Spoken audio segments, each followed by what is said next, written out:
গৰমত খাবলৈ ভাল লগা এটা খুব ধুনীয়া বস্তু হৈছে দহি বৰা আৰু এনেকুৱা ছফ্ট স্পঞ্জি দহি বৰা খাই কোনে কোনে ভাল পায় বাৰু। আৰু এয়ানো মই কেনেকৈ বনালোঁ আপোনালোকক তাকে আজি দেখুৱাবলৈ ভিডিঅ'টো লৈ আহিছোঁ। এয়া হৈছে উৰদ দাইল, ইয়াত খুব ধুনীয়াকৈ ধুই মেলি লৈ লগতে ফলা মগু অকণমানো তিয়াই ৰাখিলোঁ এৰাতি। আৰু তাৰপিছত এইখিনি এটা মিক্সিত ভৰাই মিক্সিৰ বাতিটোত ভৰাই একেলগে অকণমান পানী দি তাতে আদা কেইটুকুৰামান দিছোঁ। এয়া আদা কেইটুকুৰা দি পিচি লৈছোঁ অকণমান আধা হোৱালৈকে, খুব বেছি গুলগুলীয়া কৰিব নালাগে। আৰু এইখিনি এতিয়া মই হাতেৰে প্ৰায় ৩-৪ মিনিটমান সময় এনেদৰে হাতখনে ঘূৰাই ঘূৰাই ঢিলা কৰি ল'ম। আৰু হাতেৰে এনেকৈ কৰিলে আচলতে দহি বৰাখিনি খাবলৈ খুবেই ভাল হয়, চামুচ বা হেতা দিয়াতকৈ। এতিয়া আকৌ মিলাই ল'লোঁ এটা কেঁচা জলকীয়া খুব ধুনীয়াকৈ মিহিকৈ কাটি লৈ। কেঁচা জলকীয়াৰ ফ্লেভাৰটো মই এনেকৈ দিলে খাই ভাল পাওঁ নিজে, সেইটো কাৰণে এনেদৰে দিছোঁ।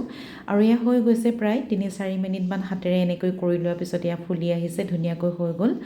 আৰু ভালকৈ ফুলিবৰ বাবে মই প্ৰায় 10-15 মিনিটমান ৰাখি থ'লোঁ। কিন্তু তাৰপিছত তেল গৰম কৰি হাতেৰে সৰু সৰুকৈ দি গ'লোঁ আৰু জুইটো কমকৈ ৰাখি একেবাৰে ভিতৰলৈকে সিজালৈকে ধুনীয়াকৈ লৰাই মেলি ফ্ৰাই কৰি ল'লোঁ। একেবাৰে টানকৈ ডিপ ফ্ৰাই কৰিলে বেয়া হ'ব খাবলৈ, মুঠতে ভিতৰলৈকে সিজিলেই হ'ল। আৰু এয়া এইখিনি হৈ গ'ল, কাঢ়ি ল'লোঁ। এতিয়া এটা কাঁচৰ পাত্ৰত পানী মই ল'ম। এইখিনি হৈছে ৰুম টেম্পাৰেচাৰ পানী, খুব গৰম বা ঠাণ্ডা পানী বেছি নালাগে। আৰু ইয়াতে নিমখ আৰু চেনি দি মই এইখিনি খুব ধুনীয়াকৈ গুলি লৈ তাতে এতিয়া ফ্ৰাই কৰি ৰখা বৰখিনি প্ৰায় 10-15 মিনিটমান সময়লৈকে তিয়াই ৰাখিম। এয়া এনেদৰে গোটেইখিনি ইয়াতে ঢালি ল'লোঁ আৰু এইখিনি মই এতিয়া তিয়াই ৰাখি অকণমান সময় ৰাখি থ'ম। আৰু যেতিয়া হৈ গ'ল সময় ইয়াক টুকিবলৈ, এয়া হাতেৰে চেপি চেপি টুকি লৈছোঁ। আৰু ইয়াক 10-15 মিনিটতকৈ বেছি সময় ৰাখিলে খাবলৈ বেয়া হ'ব, অলপ বেছি পানী সোমাই হয়তো ভেজভেজীয়া হৈ যাব, সেইটো কাৰণে বেছি সময় নিতিয়ালেই ভাল।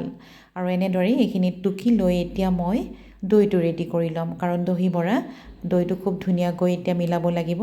দৈতে অকণমান চেনি আৰু নিমখ দুইটা দিছোঁ, এইখিনি খুব ধুনীয়াকৈ ফেটি লৈছোঁ। লগতে অকণমান পানী দিব লাগিব, কাৰণ দৈটো এনেদৰে পানী, চেনি, নিমখ এইখিনি গোটেইখিনি দি মেলি এটা ক্ৰিমি টেক্সচাৰ অহালৈকে এনেদৰে গুলিব লাগিব খুব ধুনীয়াকৈ।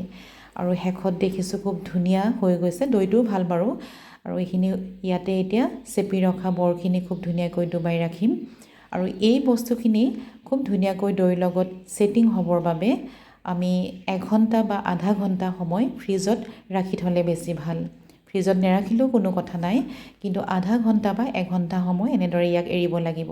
আৰু যেতিয়া সময় হৈ গ'ল ছাৰ্ভ কৰিবলৈ, তেতিয়া এনেদৰে মই ইয়াত প্লেট এখনত উলিয়াই লৈছোঁ। ওপৰত অকণমান প্ৰথমে দিছোঁ ক'লা নিমখ, তাৰপিছতে দিছোঁ তেঁতেলীৰ এটা চাটনি। এই চাটনিটো মোৰ ভিডিঅ'ত আপোনালোকে দেখা পাব, মই বনাই ভিডিঅ'ত দি থৈছোঁ। আৰু এইটো হৈছে এটা ধুনীয়া গ্ৰীণ চাটনি, এইটোও পাব বিচাৰিলে মোৰ ভিডিঅ'। আৰু এতিয়া ইয়াতে দিম মই অকণমান ভুজিয়া, চাট মছলা, ৰং জলকীয়া। আৰু শেষত এইখিনি বস্তুৰে সজাই মেলি যেতিয়া খালোঁ, কি যে সোৱাদ হৈছিল, মানে ভাবিব নোৱাৰাকৈ সোৱাদ হৈছিল। বস্তুখিনি যি যি দিলোঁ মই ক'লোৱেই, আপোনালোকে ভিডিঅ'ত চাই গ'লে বুজিয়ে পাব।